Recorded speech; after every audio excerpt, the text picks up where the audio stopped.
Sorry, ATF, but this video is dedicated to the California DOJ because if you're following California gun laws, then by default, you're also following federal laws. In other words, California really knows how to be a buzzkill when it comes to lawfully owning firearms.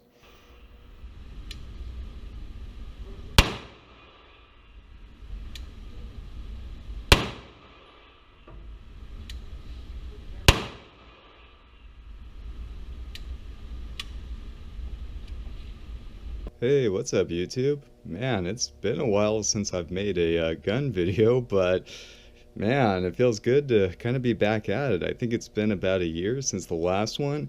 If a lot of you guys are wondering like, hey, why didn't I really post anything for a year? It was just because of the whole shenanigans with YouTube and them updating their policies and just everything like that. It was a huge mess, and I decided to kind of like focus on my own self-development, pretty much my own self-improvement. So I put all of this aside. This is kind of like a hobby for me. This is, of course, our right to bear arms. This is something you want to do in your spare time unless your job really depends on it. So what prompted me to really make this video was 2 videos ago I posted some range footage that I shot about a year and a half ago. And in the footage, I was shooting this handgun right over here. And in the footage, you can see that there's no serial number on it. And I live in California, a lot of you guys know that. And over here, right now in 2019, you can't do that anymore. The quote-unquote ghost guns, for lack of a better term, a firearm without a serial number on it, you cannot own those. You have to get a serial number on those. So before July 1st of 2018, you were actually allowed to go and pick your own serial number, whatever you wanted, take it to an engraver, like an official one. I think they have to be an FFL. And then after that, you were able to go and register it with the California DOJ. And so this is the same handgun that you saw 2 videos ago. And as you can see, I went ahead and got a serial number on that bad boy right there. So if you're law enforcement, you can look up that number. You're going to see Joshua and some crazy German last name. And so here's the final product. It's pretty happy with how it came out. So yeah, this Polymer 80 Glock 19 build. This is the Brownell's slide, the extended slide that gives you the same length as a Glock 17. They actually sent me the wrong slide. I was just going to go with the standard length Glock 19 slide on this guy, but then they sent me the wrong slide, so I decided to keep it. Of course, you had to get the extended like barrel. And you know what? Let's go ahead and just make sure this guy is clear. It should be, but it was cool building this, and it's really cool how I get to keep it now that I had it engraved with the serial number. And of course, I registered it with the California DOJ, so I get to keep this, and I just think it's really cool. All right, so there's that, and there's the trigger pull for you, not bad. Little mag pull mag. Alright, so that's the first one. And then, if you guys remember some of the older footage, I actually built this guy. Well, I didn't really build this one on screen. I showed it a lot. But the same thing. What I did was I went ahead and got a serial number. Let's go and do that. And I should probably also mention that this is indeed, cleared. Anyway, so I went and got this one serialized as well, and I got these all kind of like having like a code or a sequence to them, and that's in case these ever get stolen or law enforcement ever has any questions about these. I'm a law-abiding citizen through and through, so messing around with this kind of stuff's not worth it. So again, I got the serial number engraved on this, went ahead and registered it with the California DOJ. This is totally legal for me to own. All right, and so right before that happened, right before you were required to get a serial number on these guys and submit that serial number to the California DOJ, Polymer 80 released their Glock 17 frame, their Polymer 80 Glock 17 frame, and I did the same thing. And as you guys can see, this one's not finished. This is not a priority for me. I got so much going on in life.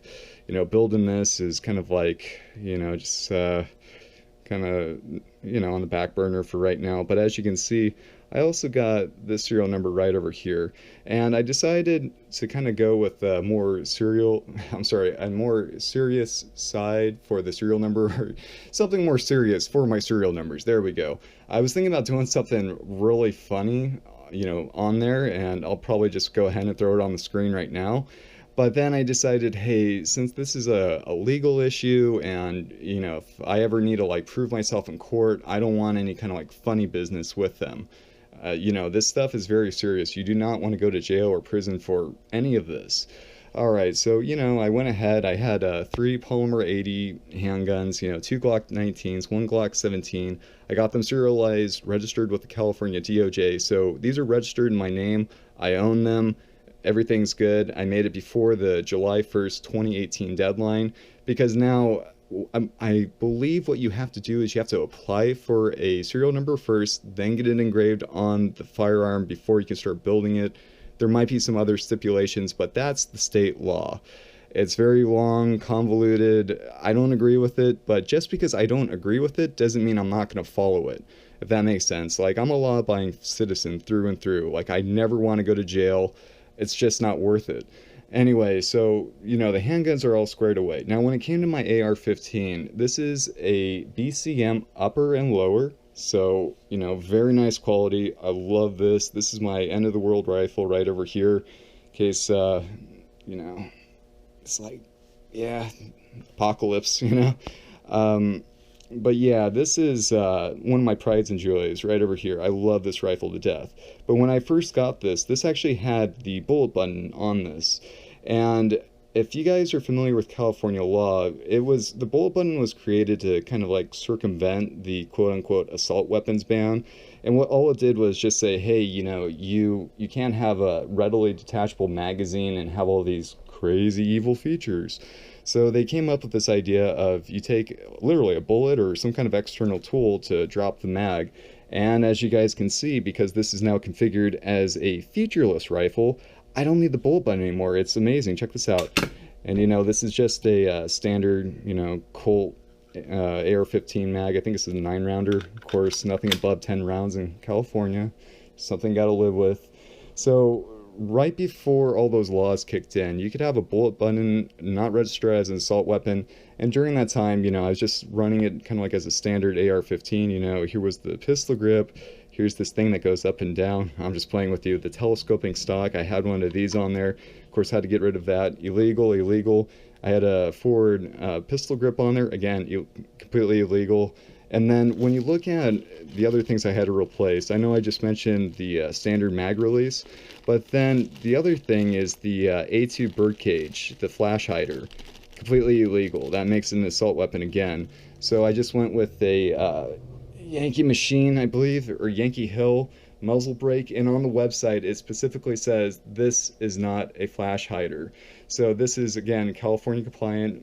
This is a muzzle brake. And so, yeah, and then when we go back here, would not be considered a pistol grip. This is a shotgun stock. Specifically, this would be considered a mag pull stock. And this little adapter right over here, I actually did a little review on this like a year or two ago. This is the Exile Machine headbutt, not the butt head.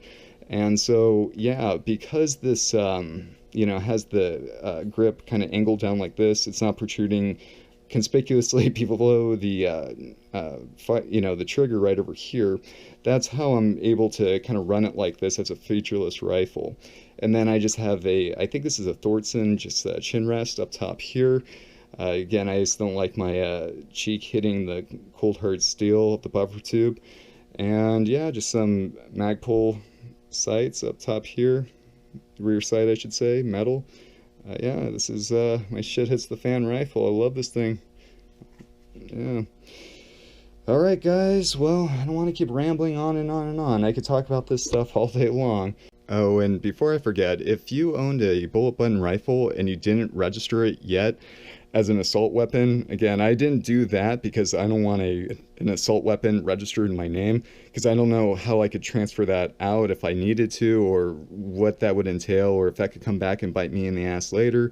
So I didn't register this as an assault weapon. I decided to just bring it down to a featureless rifle. And at this point, I don't believe you're allowed to register any more bolt button rifles in California. So your best option would be to either take it out of state or bring it down to future lists like this. Just my 2 cents. All right, guys, I'll let you go. As always, thanks for watching, subscribing, and you have yourself a great night.